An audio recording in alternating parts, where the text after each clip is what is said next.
أعوذ بالله من الشيطان الرجيم. بسم الله الرحمن الرحيم. خذ من أموالهم صدقة تطهرهم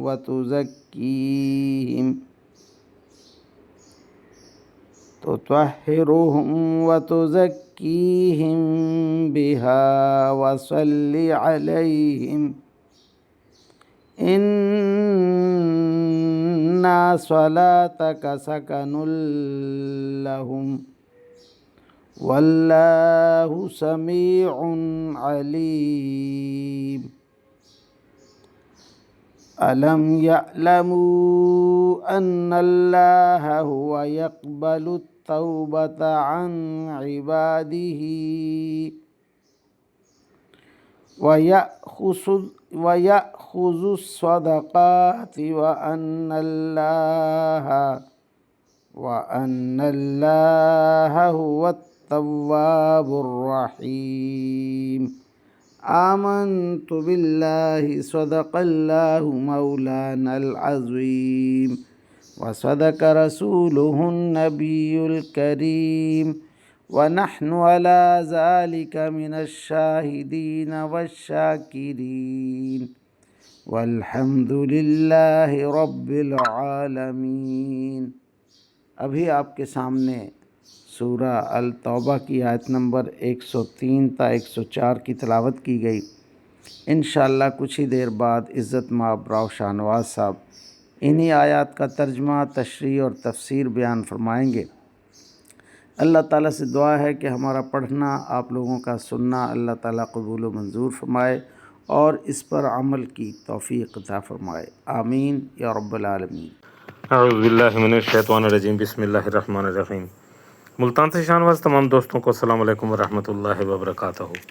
دوستان گرامی، آپ کے سامنے سورہ توبہ کی آیت نمبر 103 اور 104 کی تلاوت کی گئی. اب انہی آیات کریمہ کی آسان تشریح ترجمہ مفتی تقی عثمانی کا لکھا ہوا اور تفسیر ابن کثیر سے حاضر خدمت ہے. اللہ تعالیٰ قرآن پاک میں ارشاد فرما رہا ہے: اے پیغمبر صلی اللہ علیہ وآلہ وسلم، ان لوگوں کے اموال میں سے صدقہ وصول کر لو جس کے ذریعے تم انہیں پاک کرو گے اور ان کے لیے باعث برکت بنو گے، اور ان کے لیے دعا کرو.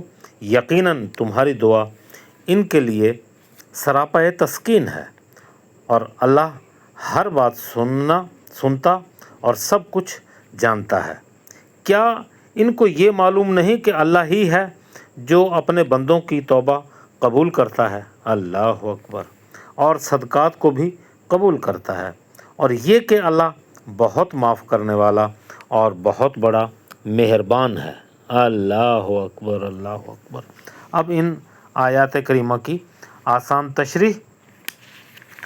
یہ جن لوگوں نے اپنے آپ کو ستون سے باندھا تھا، یہ ان کا تذکرہ چل رہا ہے. یہی حضرات جنہوں نے توبہ کے طور پر اپنے آپ کو ستون سے باندھ لیا تھا، جب ان کی توبہ قبول ہوئی اور انہیں آزاد کیا گیا تو انہوں نے شکرانے کے طور پر اپنا مال صدقے میں دینے کے لیے حضور علیہ الصلوۃ والسلام کی خدمت میں پیش ہوئے، اور آپ صلی اللہ علیہ وسلم نے شروع میں فرمایا کہ مجھے تم سے کوئی مال لینے کا حکم نہیں دیا گیا. اس پر یہ آیت نازل ہوئی: آپ ان سے صدقہ قبول فرما لیں. آیت میں صدقے کی دو خاصیتیں بیان فرمائی گئی ہیں. ایک یہ کہ وہ انسان کے گناہوں اور برے اخلاق سے پاک ہونے میں مدد دیتا ہے، اور دوسرا یہ کہ اس سے انسان کی نیکیوں میں برکت اور ترقی ہوتی ہے.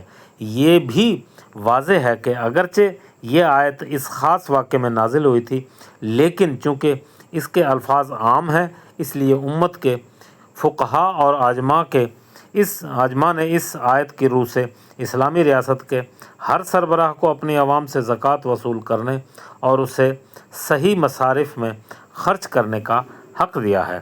اسی وجہ سے حضرت صدیق اکبر رضی اللہ تعالیٰ عنہ کی خلافت کے زمانے میں جن لوگوں نے آپ کو زکوٰۃ دینے سے انکار کیا تھا، ان سے آپ نے جہاد فرمایا تھا. اللہ اکبر. اب ان آیات کریمہ کی تفسیر ابن کثیر سے. عنوان ہوتا ہے صدقہ مال کا تزکیہ اور صدق و ایمان کی علامت ہے۔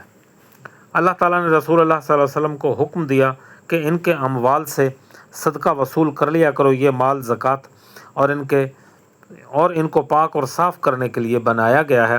اگرچہ بعض لوگوں نے اموالہم کی ضمیر ان لوگوں کی طرف پھیری جنہوں نے اپنے گناہوں کا اعتراف کر لیا تھا اور اچھے اور برے دونوں اقسام کے اعمال کیے تھے، لیکن در حقیقت یہ حکم خاص نہیں بلکہ عام ہے۔